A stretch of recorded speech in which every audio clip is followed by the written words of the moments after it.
I love raising money. I love giving back. In fact, we created a certification program for our students, like to become certified boutique photographers.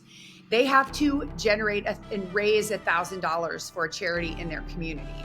It's that important to me. Wow. We give them the campaigns and the programs, and we teach them, we mentor them as they do it. Because I want them to see you don't have to wait till you have a big pile of money. I know that you're struggling too, right? Yeah. But our motto is we lift as we climb. And so you can lift and climb and you'll climb higher. So you give back as you go. You don't wait till you're at the top of the mountain because you may never get to the top of the mountain. The mountain keeps growing. Wow. How are entrepreneurs like us daring bravely to build a stage, ditch the sweatpants, and step up to the mic? How do we create our own transformative events so we can get our message out into the world in a bigger way? It's not only profitable, but it's actually something we can be proud of. That's the question. And the answers are inside this podcast. My name is Sarah Pfeiffer. Welcome to Green Room Central. Today, I brought in a Green Room Central studio, Sarah Petty. She's a photographer and founder of the Photography Business Institute, where she empowers photographers to really thrive in their businesses. With a passion for creating meaningful artwork, she also celebrates every stage of childhood through her portraits. Sarah, welcome to Green Room Central Studios. Say hello to Lynchpin Nation. Hey, Lynchpin Nation, let's go. I've been so looking forward to this, Sarah. We're both tall. We're both Midwesterners. We have the same name. Yes. We're both moms and entrepreneurs and really value family first. And you have this attractive character about you that's like one part joy and one part certainty. And it puts me at ease and at the same time makes me want to go climb a mountain. And I just love that about you. Oh, that's awesome. I love that. Joy and certainty. Yeah.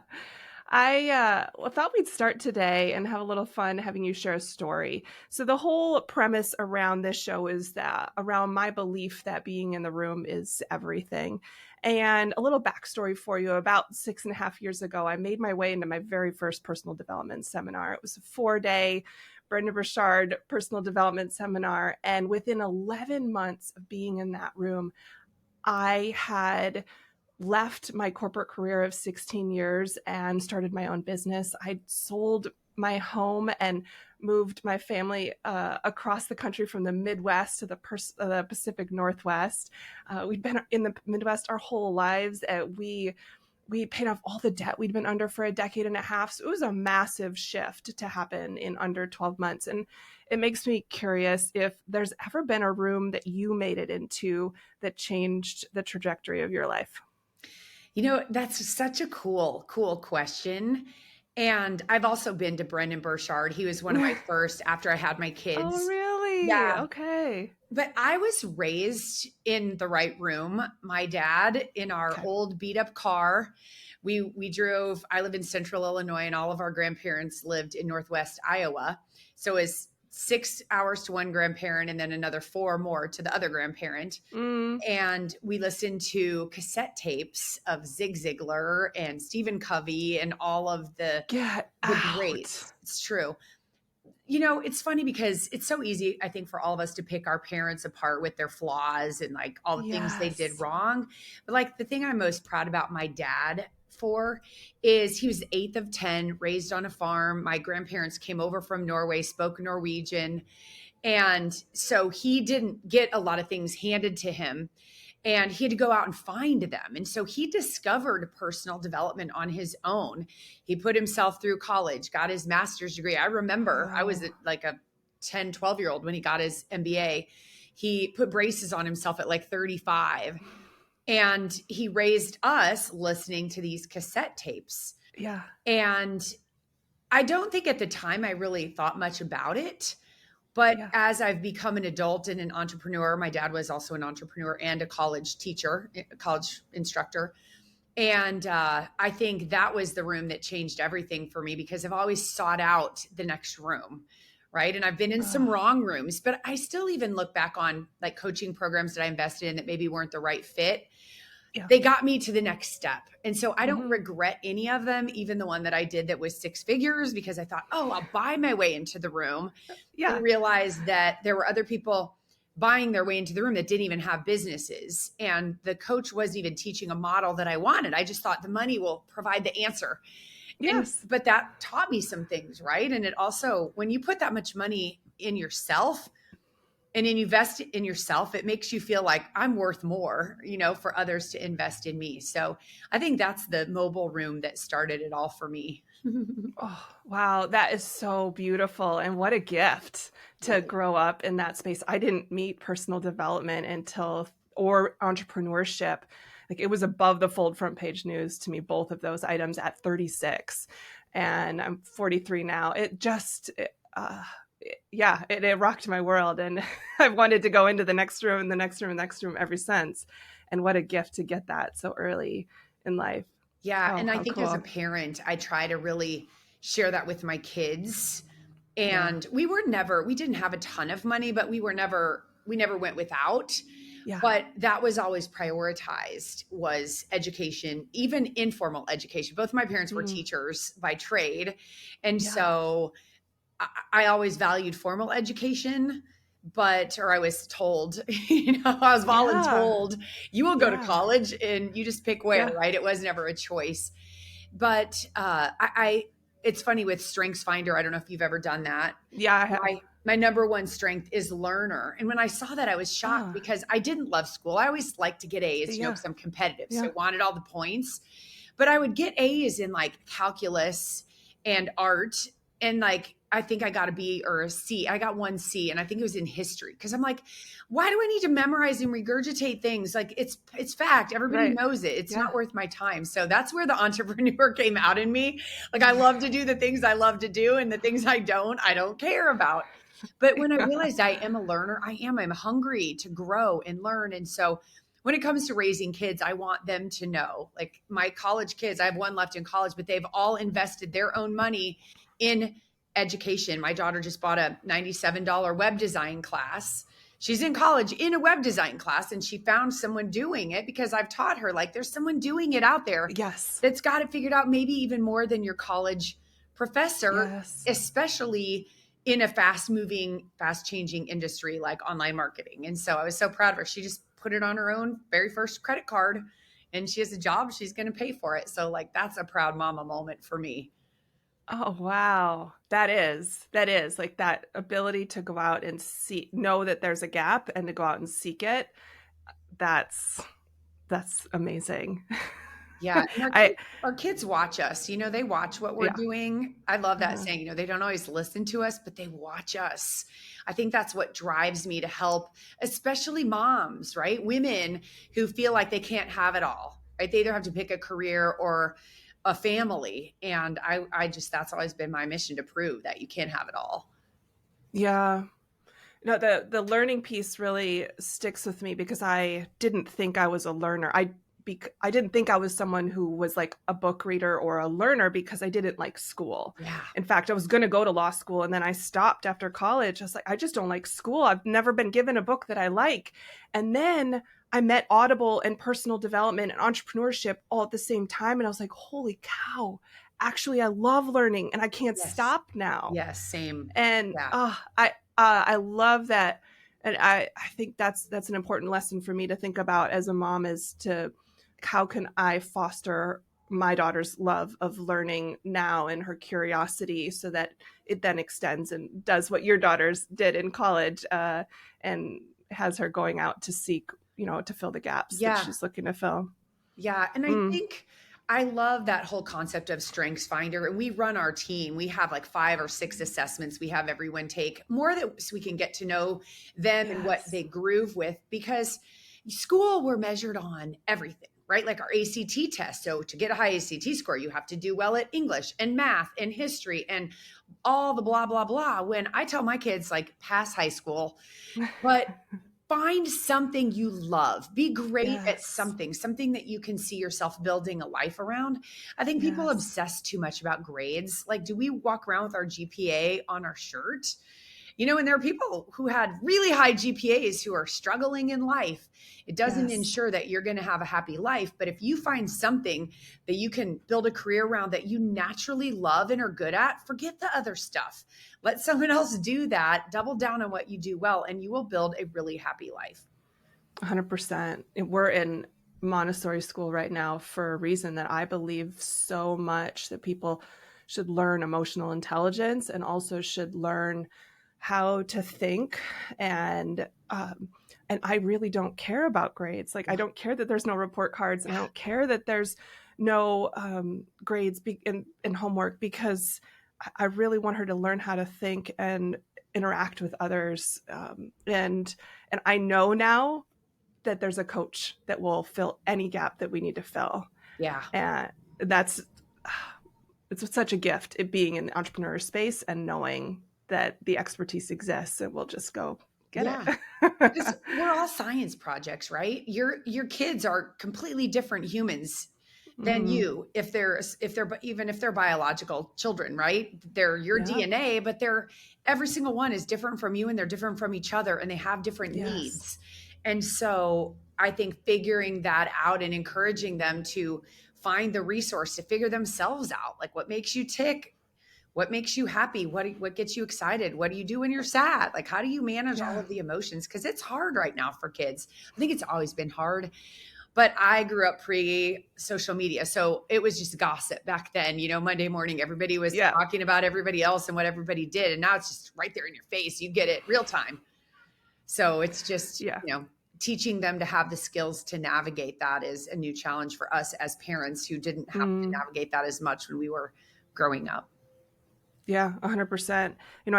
I love your philosophy around putting family first, and I really value that too. And I think about, creating experiences as a family is so important. And I kind of, as I've become an entrepreneur, it's put a different lens on how I think about being a parent. And I think about what kind of lessons I want to impart on her. And, I think about how I want her to know how to create income outside of the traditional 9-to-5. It might not be her path, but I want her to know it's available. Yes. I think about things like I want her to know how to grow that wealth. I wasn't taught that. And then also that, the self-awareness and self-compassion, that emotional intelligence piece, which I just think is so, so very important. And it makes me curious what you've been working on all along with your children, and then now as they're kind of becoming their own, self, they're almost like, they're adults now, right? They're they're almost out of school, right? Yeah, I got 2 out. 1 graduates here in a month. Okay. Yeah. Wow, that's big. So, what goes through your head? Well, it's interesting because we become obsessed with all of these assessments, the DISC and the Strengths Finder and Synergist Quiz and Colby. And it's funny, I have them all mapped out, profiled, trying to use that information to guide them into their unique ability. One of my top strengths is called individualization, which I think I'm really good at on my team. There are a lot of things I'm not good at, but I kind of know where my strengths are. And it's getting everybody on my team in my company on the right seat on the bus. Because if they're doing what their unique ability is, they're going to be happy. They're going to do better. They're going to be more efficient. And most of our team has been here more than 10 years, which is amazing. So I've kind of taken that approach with my kids of using these assessments to help them figure out what their strengths are. And my 3 kids all went through business programs. My son is leaning more towards sales, and my girls so I have twins, boy-girl twins. And my girls are both more in the creative side, photography, videography, marketing, social media management, all of those kind of things. But yet within those, they're all very different. One is a high C on the DISC, which means like super high attention to detail. She's the planner. She's the one that would be a great event planner, right? Because she's high I, high C. The other one is just high I, like crazy, and a lot of D too. She was my super most competitive athlete. She would be great in sales. Like she can talk to anybody, anywhere, anytime, right? But they both do photography and are super creative. And my son's less of the introvert or high extrovert, but more of the strategic thinker, right? And figuring all of that out. So, but one of the coolest things, and I think your audience might really like this, that I love to share, that I've done for 12 years. So my kids weren't in like junior high. It's a program where I mentor these high school students, and it's the coolest thing. And I literally think it changed my kids' lives because all three of them went through this program. It is a program that was started by a teacher in central Illinois in a city, little town called Effingham. Everyone laughs when I say that, Effingham. But he had a local bank come to him and say, "Hey, these kids are leaving our community. They're graduating high school and they're leaving. Could you create a class to teach them about our city and business and like get them to stay?" And so he did. And he made this magical program. And they started having like a couple towns around added it. Well, then he was diagnosed with stage 4 cancer. And he is like, "I am not dying without this program going on." And so he hired a process person to take everything out of his brain, create a system. And now it's all over the United States. And it's where the local business community funds it, but it goes through a local school. So every month, 50 high school seniors from all of the schools. So we have county schools, right? Pig farmers. We have inner city kids who are living on the couch at grandma's, and we have private school kids who have private jets. And I mean, we're not in a wealthy community, but like I'm just emphasizing the differences in all of these students. And they come together every day. They come to class at early. So they're here at 7:30 to 9 every day. They get college credit for it, which is cool, but all year. So they have to create a business. They have to write a business plan. They have to make a product. They have to brand it, name it, sell it. They do a Shark Tank at the end of the year. And they have speakers every day. They go to business all over the city. How cool is that? So my kids are going and got to learn our city instead of going to high school and then moving away and never knowing the city, because you just get your driver's license and you practically graduate high school. So they're at all these interesting businesses, learning about how the water park handles it when it rains for a month in the summer, and how, people have navigated all of these things. And they work on the soft skills. They shake hands. They write thank you notes, like really, really cool. And I run a Toastmasters program. So they've been here all week, which I am not a morning person. I'm like, the only time I get up early is for you guys. But they go around and they have to speak on their feet. They have to do short little presentations, but it's all about confidence and when you're called on, learning how to create an intelligent answer. And so today was one of the yesterday, last classes. And they're like, just to look at where we've come in this semester or this year of like, we were so scared to come in, and now we're talking, and they're becoming friends with, that's the other thing. You grow up, like I was a sports person. So those were my friends just because that's who I was with all the time. And if you're in drama or band or music. And so for the first time, they're hanging out with people who are totally different and really seeing how cool that is. So if anybody wants to check it out, it's, they're a nonprofit. So your community pays for it, but you can go to midlandinstitute.com. And it's a CEO program, creating entrepreneurial opportunities. So like ours is Sangamon County. So we're Sangamon CEO. And it's just been the coolest thing, because that's what I think's wrong, not to go on a rant, but with the school, we memorize and we regurgitate, and business isn't that way. You got to go out and do it and fail.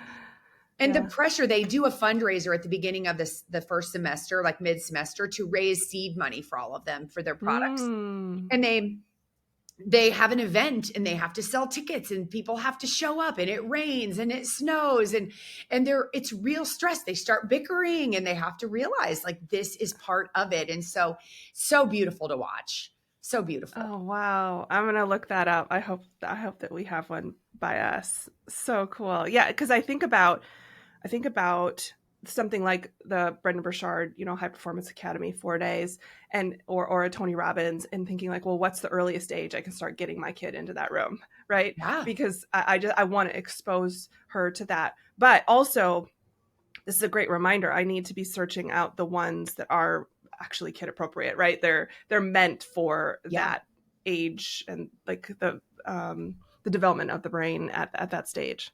Well, my favorite was NSA. I've been a part of National Speakers Association, and they have a kid program that is the bomb. You can start at 10.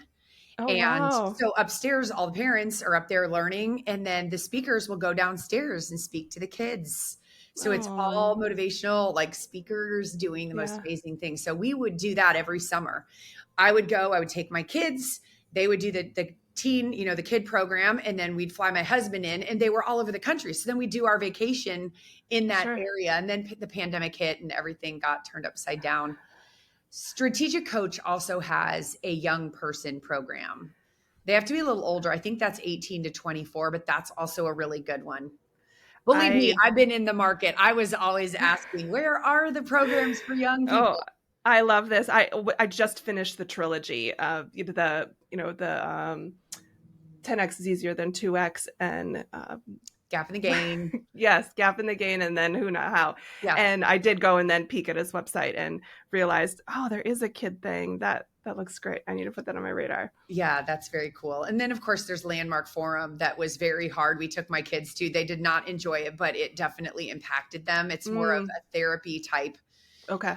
And so it's deep, right? Kids are crying and it's difficult, but it's all personal development, Yeah, which is so important. So important. So important. So important. Yeah. Yeah. We all got therapists during the pandemic and I just haven't stopped. I Yeah. think that's the best business decision I've ever made. And I think it's going to be a great support system for her. I want her to have more than just me, Yeah. 100%. Let's shift gears and talk about events for a little bit. I've heard you talk about gush-worthy experiences, and I love that phrase. And I want to know, how does that sentiment play a role during your planning for your events? And I believe that your signature virtual launch event is Go Boutique Live, right? Yeah. Yep. We've done Yeah. it 5 years. The first one was live in Dallas 2 weeks before the pandemic. Oh my I know. gosh. We just kicked off our high ticket coaching program. We got 50 buyers and then the world shut down. I was like, we're going to go out of business.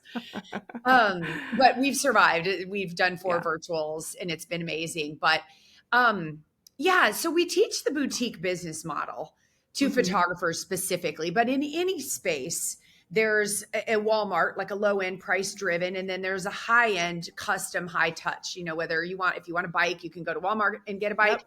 or you can go to the local bike store where they're experts in custom bikes and all the things. So we teach that to photographers. And so when I was creating this event, I wanted to have a different kind of event, kind of a boutique event. It's a niche, right? It's not going to Yeah. be millions of people coming to it. And so I come from a branding background. I worked as a marketing director at an ad agency. So branding is very important to me. And so my love language is swag, really cool swag, but also for a reason. It's not Mm-hmm. just a t-shirt, right? It's our events are 3 days and they're architected for people to have a nervous system reset, to have a breakthrough. It's not like big conferences where you get a whole agenda and you're like, I'm gonna go to that speaker at noon and that one at 4. Right. And you might be breaking in between. Ours is start to finish, and it builds on itself. So for example, one year we give them envelopes and little things to open throughout for the kinesthetic learners, right? We're breakout Yes. rooms, whatever, but we do different colored envelopes. And one year it was just a string, right? So even if they peek, they don't know what the activities Yeah. are. Yeah. And so it was really, I use the metaphor of the elephant, the baby elephant, which you've probably heard, how elephants are when they're in a zoo or they're little, they kind of wrap them, hate the word tie them to but they secure them to like a post with like a piece of, basically a thick rope, and these giant animals, and they learn that they can't go anywhere. And Mm. then you can tie a giant elephant up with like a piece of yarn practically, right? It's sort of learned helplessness. They learned that they can't go anywhere Yeah. and they're held back by it. And so we did an activity where people wrote out all their failures, right? The reasons why they Mm. can't succeed. And then we had them open the envelope and take out this string and then tie themselves. They're in their homes. This was virtual. Find something heavy in your room. So they found like a table or a heavy chair or whatever, and they tied themselves to that, as they looked at their list of the things that have been holding them back, because it's Mm. proof that they can't do these things. And then we had them break away. And people Mm. were emotional, right? And then we told them, like, you these things don't have to hold you back anymore. Mm. And so it's been things like that they're having these transformations, and they go in a room and they share what opened up for them. And that's what I love. I want them to feel so loved, unlike any other conference, where they just leave feeling more possibility for themselves than they ever felt Mm. before. Mm. Yeah, I teach that everyone wants to feel seen, heard, and celebrated. Hmm. And I'm sensing that you're making that happen inside the virtual walls of your event. Yeah, we try. We try. What do you think about the emotion that you want to evoke in them by the end? Well, I think more emotion is better, because Mm. if we like, I think that's part of our problem in society is, we numb our emotions with social media or drugs or alcohol or any kind of addiction, shopping, Mm. wasting time. And people are all, I'm overwhelmed. I don't have time. And I think sometimes it's good to feel the emotions, right? Because if you can feel low lows, you can feel high highs. Yeah. And, I'm so grateful that I had amazing parents. My mom's still alive. My dad, 10 years ago, he passed, and I miss him and think of him every day. And I love Mm. talking about him. But I had parents that cheered for me all the time. And not in a like, let's go buy her a trophy, for her soccer. But like my dad said, you can do anything you want. Mm. You can do anything you want. And I, a lot of people don't have that. Maybe they've picked a spouse that their picker was broken, or they're in a bad situation. I think almost everybody has some trauma that they're suppressing or holding down. And so that's why the Yeah. 3 days is important for me. Mm. Let go of the guilt of, passing your kids off so you could be here for yourself. And I just want to be that voice that believes in them, because Mm. they never had that. A lot of people never had that and still don't have that. True. And then they're dealing with their own voices of disbelief. Well, remember that long list? Remember how you tried Pampered Chef and you failed? Remember how you did this and you failed? Mm-hmm. So that's really what's important to me, is to just, whatever their transformation is meant to be. Maybe it's laughing, maybe it's crying, like whatever emotion it is, feel it. And then know that somebody cares enough about you to show you the Mm. way.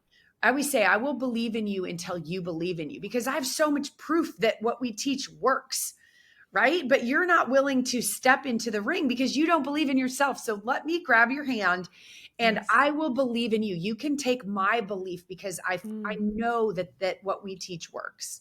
Mm. That's what I want people to feel, is supported and loved and cared for and important. Mm. Oh, what a beautiful role to play in their lives. And then to be able to see it play out through your kind of your ascension model, if you will, your all your tiers of supportive programs you create. And is there a story that sticks out for you of someone that kind of had a breakthrough in one of your rooms and you were able to bring them to much higher levels of success? So many, Yeah. so many. Gosh, I have Karina as a student in Canada who Mm. was in tears. Like, I can't do this. I can't do this. I've had so many in tears. And sometimes I Mm. think that you need to get to that point, right? Where it bothers you so much of where you are. And I thought, well, she's probably, I'm supporting her, but I never know, who's going to wake up tomorrow and be that person that finds a way, or they just are like, I have to stay, they just can't dig out. Yeah. And she joined our program, didn't have the money. And within like 36 hours, just went out there and hustled and had the whole year paid for with a couple brand jobs, a contract, just went out there and hustled. I had another student who did my first program. This is right after the pandemic. She'd been selling digital files, and we teach photographers how to go to selling prints and artwork, which gets your average sale up so that you can get your life back, right? That's where Family First comes in. Her husband had lost his job. He had kind of, I think they'd gotten in a rut. He's a really great guy, but I think because of all the things they've gone through, their relationship was kind of on the rocks, and she was feeling not supported. And she, in tears, also said, like, I can't go to the next level. And I was like, you can't not. Like, you're the one now that has to make the money to support your family. But I said, I love you and support you, but like, I see the vision for you. And by even the end of the conversation, she wiped her tears and she said, I'm going to find a way. And she went out and she scooped dog poop and she did different things and she just hustled to make the money. And the best part is she got to 6 figures within a year and she's now a coach in our program. And it warms my heart because all of my coaches in my programs are photographers who have been there. Like, I don't just hire coaches. Like, I want people to know that my coaches have come from where you are, just like I did. And they're doing the hard work every day. And so she's just an amazing, amazing coach. So, I mean, I could go story after story, but that's what gets me out of bed every day. It's not like, oh, I want to make all this money. It's like, I am empowering the Karina, she was like 24, right out of university in Canada, got married, had a baby, and was making money for their family. 24, 25 years old. Isn't that amazing? That's amazing. Yeah. That's so amazing. Yeah. When you think about the impact that you've been able to make because of your ability to scale and do the hard work on the marketing side, how does that make you feel? I think that's my why, right? Is I remember how hard it was. I had twins and then I had another baby 2 years later, and I had a great husband, and he had started his own business, but we went from, 2 incomes and 2 people to 1 income and 4 people. And it was hard. And when I started my business, it was a mess. And I felt the downward spiral happening. And I was able to get out of it, but knowing that I am now reaching, back to help people who are coming behind me, coming after me, those newer moms, those younger people, and being able to say, dude, it doesn't have to be this hard. You don't have to struggle. You can have it all. You can be amazing and be a great mom and a great wife and make money and live the life of your dreams. Like, that's my why in the world. And I want that for my kids too, right? Yeah. I want it for your daughter. I want it for my daughters. And of course, my son. But I think being a female and remembering how hard it was, like just the bullying. And I was 6 feet tall. You said you're tall too. How tall are you? Yeah, I'm 5'10", but I have a 43-degree curve in my spine. So I'm sure that I would be right up there. Yeah. And, being teased that pants were too short and, was uncoordinated and all the things. And trying to help women. We are strong and confident. We don't have to be the B word and the boss, or sweet and nice and stay at home mom. Like, we can be whatever confident, amazing version to raise the next generation of humans. So I want that to be my legacy, not just like, oh, she made money, right? Because the money is just a thing. It's the impact of my kids and their friends and their friends' friends and, my students and their kids. It feels good. To answer your question, it feels really good. Yeah. It makes me think about how, wealth isn't just about the money. It's about generating the money that then and growing the wealth, like the wealth it will afford us. And in a sense, it's like it allows us to be more of who we are and experience the freedoms that are part of our heart. And, like whether it's time and location or whatever. And there's it makes me think of this entrepreneur I really admire up in the Skagit Valley of Washington. Her name's Erin, I think, Benzikin. She's runs a company called Floret, and they sell, she started off selling flowers and then moved into seed production, but she figured out the online piece of selling a course to teach people how to grow flowers and then sell them. And it's afforded her the ability, the ability to figure out the online piece has afforded her the ability to build the most amazing farm, flower farm ever that any farmer would love. And with all the hoop houses and all the fancy dirt, and as I was watching, it allows her to be more of who she is. And I was watching your video on your studio on YouTube, and the one that you and your husband, designed and built together.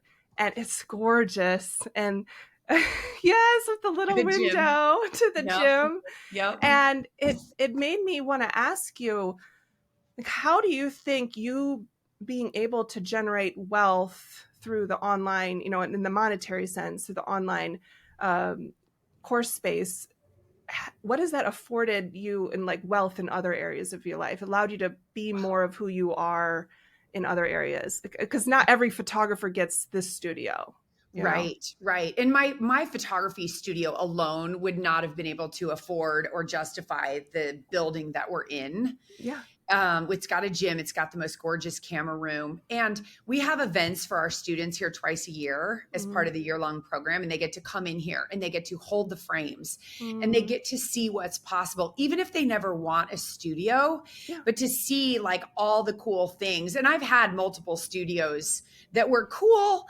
but they were much smaller and they were still really amazing. But to be able to Mm-hmm. build our dream studio with also a volleyball court in the middle, that's now a pickleball court as my volleyball players have all gone off to college to play volleyball.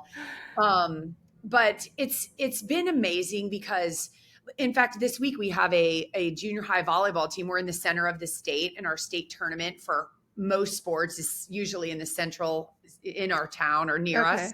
And this little 8th grade team qualified for state. And so they asked if they could use our gym. It's not a full gym, but they come down, they walk through, they have dinner, and then they go to the 6 o'clock game versus just sitting in a gym or eating McDonald's. Like the parents can cook them food and feed them healthy food. They get to have their hands on the volleyballs before the game. And 2 times we've done this and they've won state both times. So they're coming again this week, this team that won last year. I'm able to host this CEO class for 11 years and we've only been here 6 or 7, something like that. But to be able to have this space to do that is so cool. And then, just all the things we can do for our local community, but showing our students how to do this. We just created a program called Community Seed Money. Had to think about it. We just created Community Seed Money, where we're teaching our students how to go out in their community and raise money for things that are important to them. And so a friend of mine spoke actually at Russell Brunson's event, Funnel Hacking Live, and she talked about how she looked at her sales funnel, right? A funnel, you can picture it with a wide opening at the top where you put all these people in that you're going to help. And then it trickles down and not everybody does the work. And you feel like, gosh, I'm only impacting so few. But then she continued it into an hourglass. She's like, but every one person that I impact goes out into their network and impacts and impacts and impacts. So looking at it that way, that it's not about changing every single person in the world, right? I'm just one person in a small town in central Illinois. Mm-hmm. But I mean, I've mentored in 11 years, 50 kids a year. All of those students have spent the year with me. Now they're out running companies and doing cool things. And we have an alumni get together over the week of Christmas every year. And they come back and they pour into the next group. And it is the most beautiful thing. And it's 75, 80 people. But how cool is that, right? And so I think sometimes we try to think of impact as being this big monster of like, I should build schools, in Africa or do something amazing. And I feel like if we all just did a little more, that's cool. And then of course, like at our event, we do a necklace every year. So this year we did one of a squirrel. Squirrel is our mascot in our heavens. Institute. I know we're all about the squirrels. They're everywhere. And I'll explain that if you want. But we raised $20,000 for Village Impact in Africa. We've raised over $100,000 for Operation Underground Railroad and Operation Smile. We raised $50,000 as a community of photographers. So I love raising money. I love giving back. In fact, we created a certification program for our students, like to become certified boutique photographers. They have to generate and raise $1,000 for a charity in their community. It's that important to me. We give them the campaigns and the programs and we teach them, we mentor them as they do it, because I want them to see you don't have to wait till you have a big pile of money. I know that you're struggling too, right? Yeah. But our motto is we lift as we climb. And so you can lift and climb and you'll climb higher. So you give back as you go. You don't wait till you're at the top of the mountain because you may never get to the top of the mountain. Mountain keeps growing. Wow. And so that's pretty cool. We have our awards and we share like what people have given to charity and all of that, right? It's the hourglass. It's my students going out in their communities and giving back. And that is cool. Wow. What a ripple effect that you're creating. It's you've structured your business so that you have the time freedom to do that too, and not just the money freedom. And that's so beautiful. Yeah. And I don't know. I just think, We Fill Our Cup. I love that book. Is it called Fill Your Cup? I think it was a Gallup book. It's like a I haven't little read one. that It's a one. good one for kids too. But the whole premise is we all go around with a bucket, an invisible bucket in front of us. And every interaction we have with anybody, we're either taking or filling Oh, yes. their cup. Yeah. Yeah. Fill your Read that bucket, one. maybe it's called. Have you filled your bucket Yeah. today? Something like that. Yeah. Uh-huh. They have a really great kids version. It's a great kids It's gift for so friend cute. parties. Put little money in as a bookmark. That's like my signature It's your college. go-to. Yeah. So I give them, you are a BADASS. That is such a good bookmark. entry-level personal development book. Yeah. It's so good. Yeah. But I don't even know where I was going there. I was going Oh, somewhere. we were just talking about time freedom and just being able to give back. Yeah, and the bucket, right? When you fill someone else's bucket, sure. you're filling your bucket too. When you're taking from their bucket, you're taking from your bucket too. So they think they have to go out and get to build their business. And it's like, that's emptying your bucket. Like you fill your bucket by giving and by helping and being part of your community. And then your bucket's filling too. And a lot of people, again, like you grew up without the personal development world. Yeah. And that's most of our people who come into our community. They've never been exposed to these messages, which is why I love events, right? Because you can do a course and you can do an hour here and an hour there. But if you have a community and you want to just surround them with these words of change and awesomeness and the new beliefs that they need to adopt, it takes more than an hour or 2 hours. Like they need to be immersed in it. Just why we take vacations, right? Because you need to separate from your problems so you can get perspective on what you want to change. And that's why I love events. They're one of my favorite things. And I'm so glad you love them too, because I do. You got to leave home. And even if it's virtual, right? You've got to leave your life and really focus on what it is you want to make change in. And events are so perfect for that. Yeah. Yeah. It was in that first personal development seminar where I realized it's like, and I was sitting next to entrepreneurs. Above the fold front page news to me that you could live anywhere you want and run your own business. And it made me, it took a full year for me to decide, I'm so good at producing events and I love it. And I'm supposed to be putting my flag in the sand and helping in the online coaching space, these entrepreneurs who want to do this too, but are too overwhelmed, or they don't know how the wizard behind the curtain works. And I do. And this is like so fun for me. It was at an event that was able to put all those pieces together. And it was because of that immersive environment that you're describing, where it took more time to kind of, arrive at that space, kind of close off the rest of the world and have the breakthroughs. Yeah. Yeah. And if you think back, because I had a student, one of my early events where I had a small event in my studio, like 10, 15 people, we were out of money. Like we were behind in the year. And we're like, the only way to catch up is to sell something bigger. What can we do? Sure. We threw it together. And by the end of day one, this girl who had a lot of emotional sort of struggles during the day, she was like, this is amazing. I see it. Went to bed, slept, came in the next day, like back to the same old, like, I know yesterday I was in a different place. Like I just realized this morning, it can't happen for me. Right. So it took us that whole day of her seeing again and overcoming all the places she'd been and all the, everybody brings a lot of past with them and a lot of proof of why, they're different and it can't work. And so I watched it with her over this couple days, like how much she needed to sleep and come back and hear it again in a different way. Yes. Sleep and come back and hear it in a different way. And what I'll say to anybody who's out there listening, who's scared to have their first event, because it is, sometimes you put a lot on the line, and while now virtual makes it so easy, I have this talk every year before I have our event. And we have challenges in smaller events, but like we build the huge stage, like we're Tony Robbins, not literally, but like we build the whole thing. And I just tell myself, Sarah, just love your people. And somebody gave me that advice before my first event, just because I was so hung up on like sales conversion and offer, and it's so scary and all this stuff. And I remember being like at peace of, if nobody buys anything, I'm going to serve these people hard and they're going to feel good about me. Yes. And I'll figure out what I need to do next time to make an offer that converts, Yes. And we had a mad rush to the back of the room, and that Mm, doesn't happen. I've had it happen, where there's crickets. I've experienced that too. And that's what I was expecting. But I think that changed me when I was like, I just want to love people and encourage people and help mm, people and share my mm. story, and the money will come. Yep. And people like you have the system, right? So Yeah. plug into a proven system with your Yeah. mentor, Mm-hmm. right? If you're like Sarah, it makes sense to me. Her system seems amazing. Like, Yeah. find a way to invest in the system, follow the system, and then just love people. Let Mm. the chips fall where they will, fix it, do better next time, right? And then we'll do better. Like, we've done it 5 years, and every year we're like, oh my gosh, I can't, how did we do it that first year? When the first year we were like, we did so great. And this year we were actually in bed before 9 o'clock. The first year it was 2 a.m.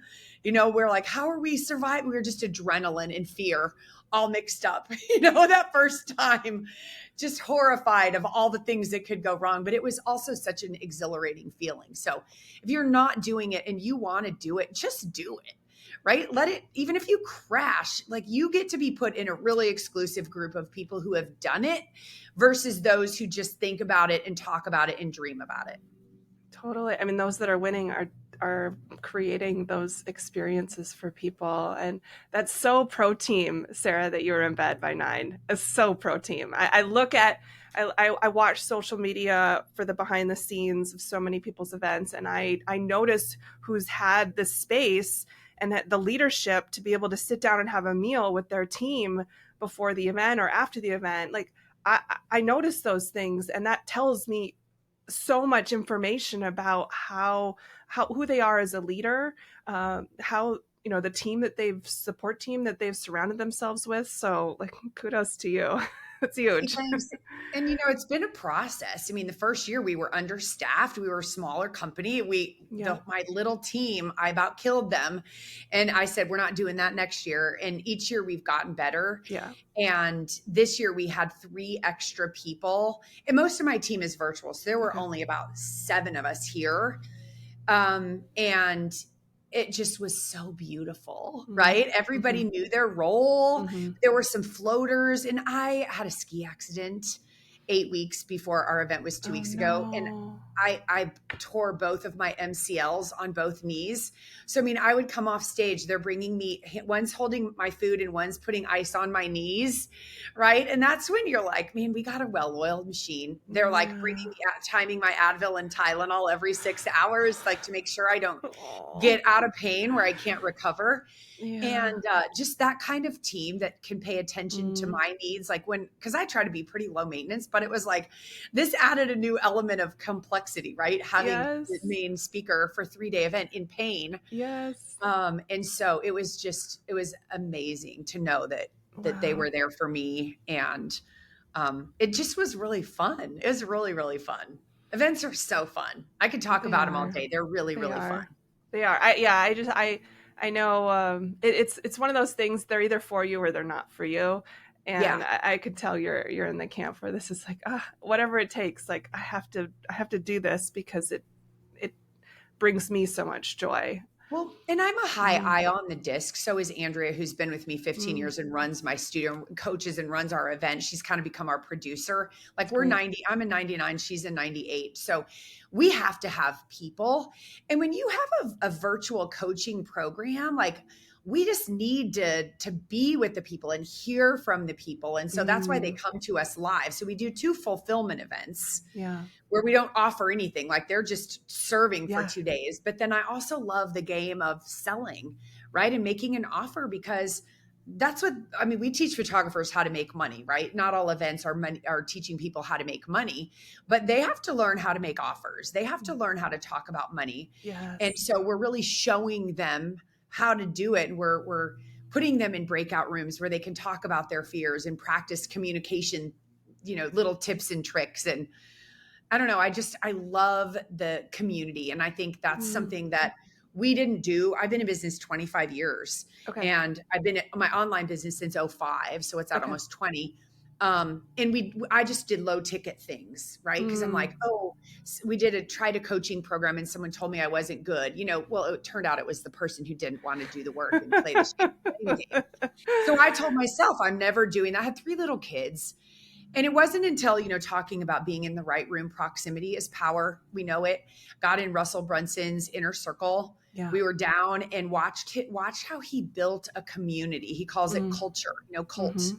Like that's how cults for negative built people, in a negative way, but like building a community that if it went away, people would miss it.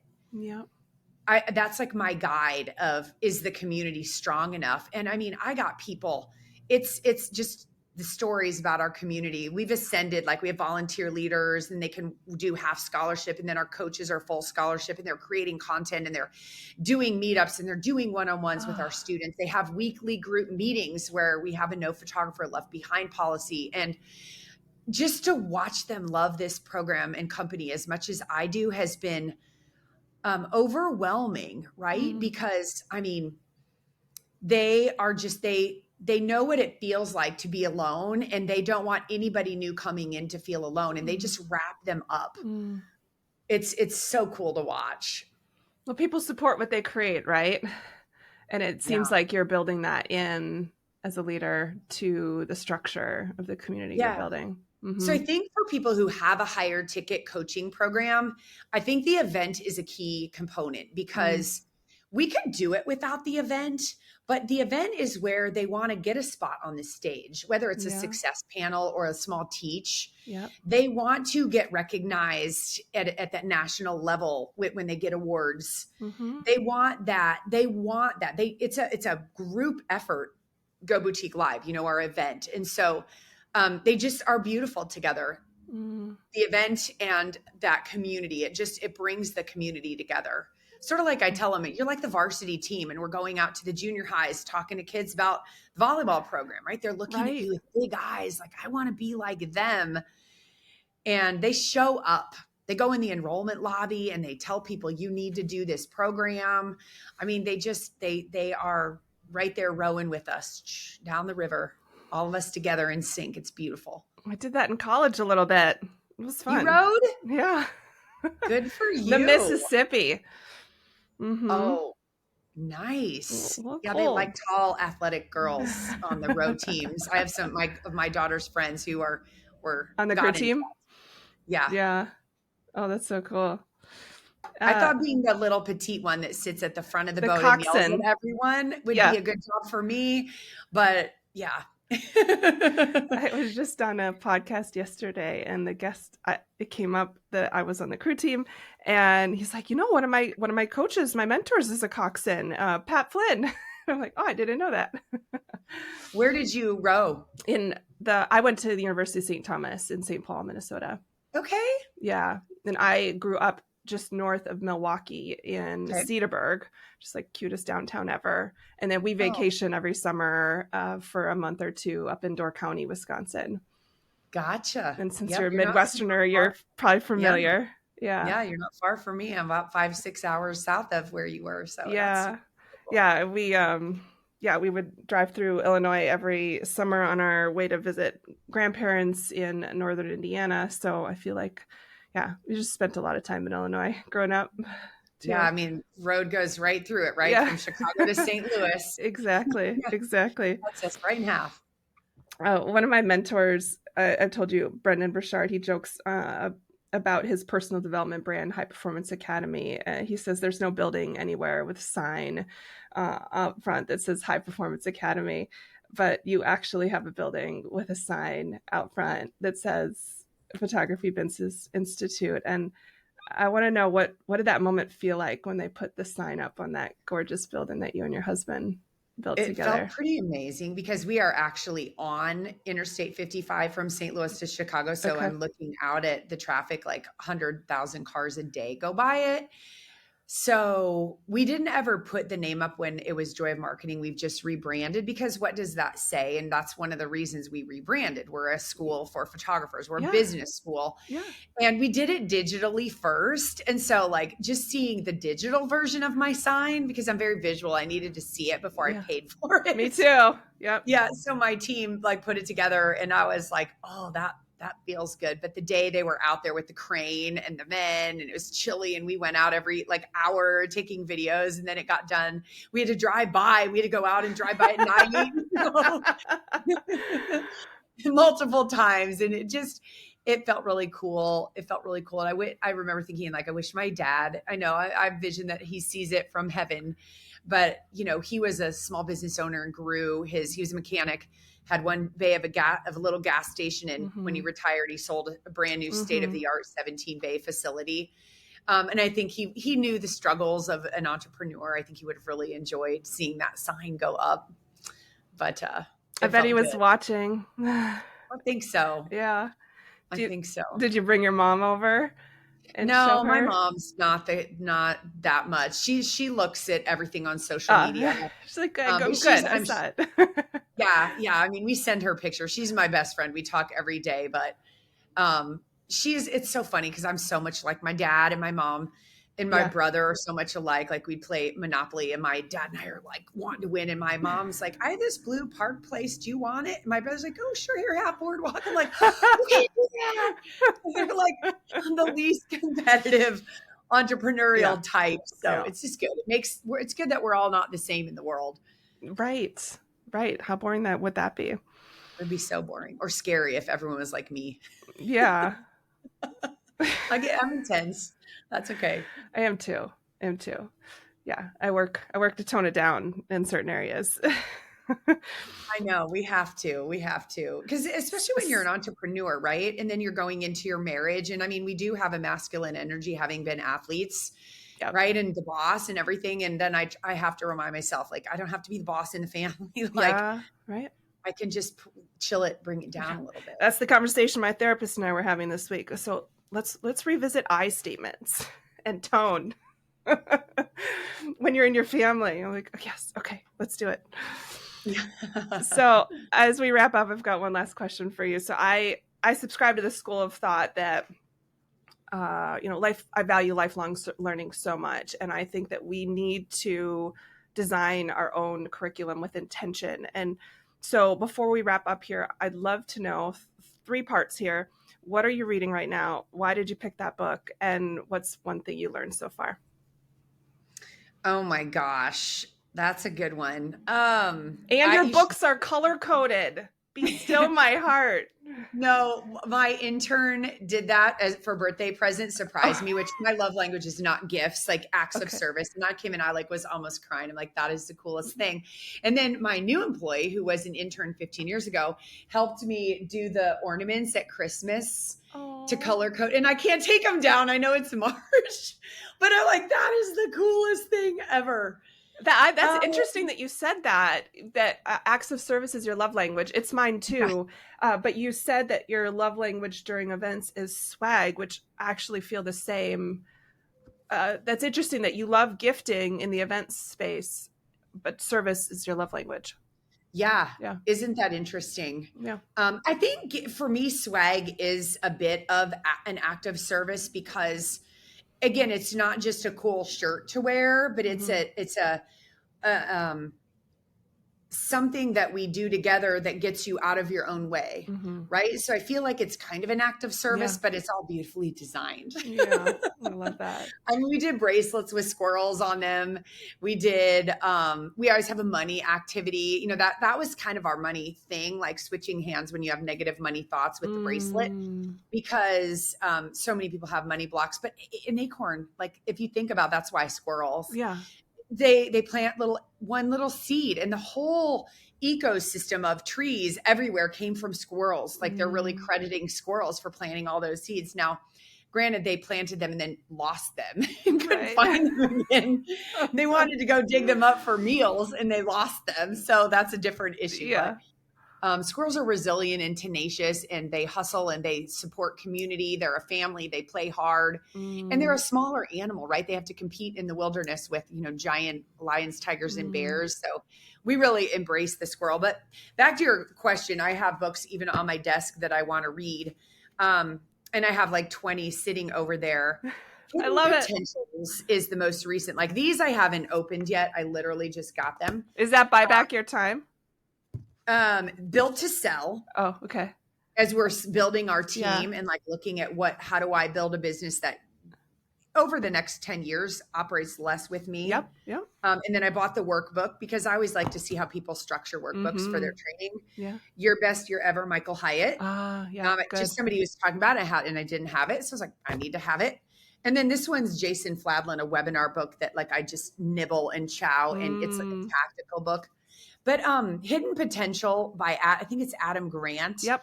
Is the most recent one, and I read it to talk about someone recommended it. I opened it. I was like, oh my gosh, I'm using this in my event. So I opened my event with this story. He talks about the junior high chess championship back in 1991 up in Detroit, Michigan. Okay. There was an elite prep school called Dalton who churns out like champions every year. They start them in kindergarten. They take a half a year of chess, in first grade, a full year. And then the top kids go into like a training program. So by junior high, there are these elite chess players. Wow. Contrast that with a school in Harlem, didn't have a chess program. This guy, this Jamaican immigrant, came in to coach them, who just had a love of it. And he had to take a bunch of sixth graders and build a program. And one boy played chess in the park with a drug dealer, right? And he came in and he built this program, and he talked about hidden potential and how the Dalton boys just started at a higher place than these other boys.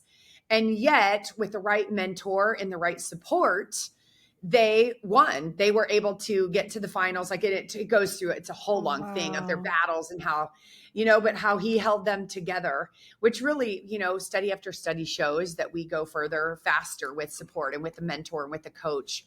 But every story in that book is fantastic. I mean, there are so many great stories and studies and things. So that's really, I mean, I haven't even really finished it because there was so much content. I was like, I have to tell this story. I have to tell this story.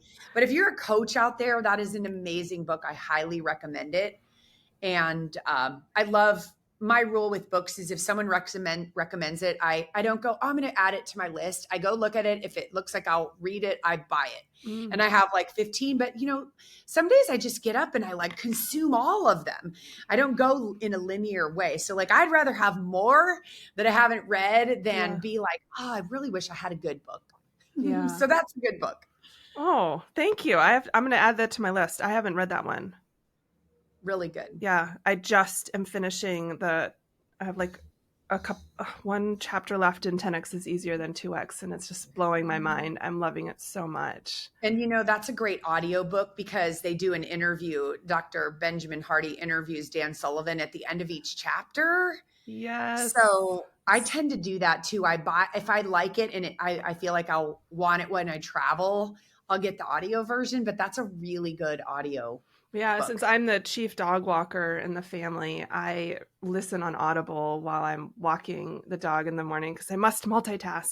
And I've really enjoyed those interviews. And I'm so blessed. I joined Amy and Stu McLaren's book mastermind, and they had the author Benjamin Hardy on a few weeks ago. And it was like the best Zoom of my entire life, hearing like more stories about that. And I think he said something like, that book has turned into like 100 new salespeople that they've had to add at Strategic Coach. That is amazing. He came and spoke at Russell Brunson's mastermind in Mexico. And we saw him sitting at dinner the first night, because nobody usually would probably recognize someone like that. And we're like, hey, do you want to come join us for dinner? He was surprised that we recognized him, but we're all booked. Like, look at you. We're all booked, right? And so he came and joined us. There were like 10 of us, and we laughed and got to know him. And it's kind of awkward when you feel like their names, he's adopted kids, and he's got some kids, and we know his whole life story. Yes. So it's kind of awkward that we know him. He doesn't know any of us, but we had a really nice dinner. He's going to do more books. He's amazing. His books are the best for sure. They're so good. Yeah. So good. I think it really does help me open my eyes. Like there is books that are more well-written than others that just help you get it. So and his messages, 10X is easier than 2X if you think about it, right? We grind so hard to make incremental changes when it's like take a breath, get rid of 80% of the junk that's not moving the dial, do the 20%, and the dial moves really fast. Yeah. So good. Yeah. The wanting what you want part just like kind of blew my mind wide open. Yeah. Sarah, what have you got going on right now that we should know about, and where can Linchpin Nation find you? Yeah, I think our biggest thing now that we're the Photography Business Institute is we're teaching more photography skills for people who have cameras and want to make money, but think, oh, I could never do that. But we put them through the filter of what skills do you need to know to go make money now? Yes. So people, I mean, I think there are a lot of people out there who would love, like you said, for your daughter, a little side hustle. I mean, think if you could Yes. bring in a couple thousand, if you're a stay-at-home mom or whatever, you want to, or you have a kiddo who wants to bring in a little extra money with their camera. We've now added that because we realize people, even trained people, are missing some certain skills, and they're simple and easy and quick to learn. And then you can go make money. So photographybusinessinstitute.com, our newest version of our website just went up this week. So you might find some problems. It's okay. I'm Sarah.Petty on Instagram, and love to hear from you. Even if you had takeaways from today, send me a message. I love hearing from people because, you know, we're all in this world together, just trying to make it a better place, I feel like. Oh, that's so beautiful. Last thing to share with you before we go. I got married. I hired a photographer. They took the pictures. They sent me the website with all the pictures and said, okay, go ahead and pick, and, you know, we'll make the albums for you. And I have this many photos of our wedding. I have zero of them. I have zero. And I have been married since 2006. Yeah, we don't serve people. Yeah, so hearing your story so I'm like, anybody who needs a photographer in the central Illinois area should see you too, because you'll help people get the stuff on the walls, like where it needs to be, instead of like not. And it's so sad, and I will fix it someday, but like that process of having to cull through was like actually chest tightening for me. And people think, oh, well, you can do it yourself and save money, but you know, we go to restaurants and people cook the meal. We don't go into a nice restaurant and go, give me just the raw meat, because we'll go home and screw it up. Right? Like they have their way and they love to do it. So I feel it. This is going to be the lost generation. And there were no pictures of me as a kid because I was the second, and like people just didn't have cameras in their pockets like they do today. But now they're taking the pictures and not printing them. Yes. So beautiful. We can help you with that. We need to find someone to help you with that, because that hurts me. Yeah, it hurts me. Sarah, thank you so much for being on today. It's been a joy. Sarah, thank you for having me. It's been so fun. Thank you for listening to the Green Room Central podcast. If you loved this episode, then please take a screenshot on your phone and post it to Instagram, and be sure to tag @SarahPfeiffer and let me know why you liked it and what you'd like to hear, or who you'd like to hear from in the future. That'll help me know what to create for you. Also, if scaling events in your business sounds like something you want to tackle this year and you need a coach, let's connect to see if one-on-one coaching is for you. Just go to greenroomcentral.com. You and I can work together one-on-one throughout the course of the year and dive deep into the inner workings of your events and business. You'll receive mentorship, personalized feedback, and customized guidance to define your goals and achieve your next level of success. Just go to greenroomcentral.com right now to apply. I appreciate your commitment to leveling up and learning the mindset and strategy of live events. Keep going. Keep learning. If you want more, head over to greenroomcentral.com for show notes and all the links from today's episode.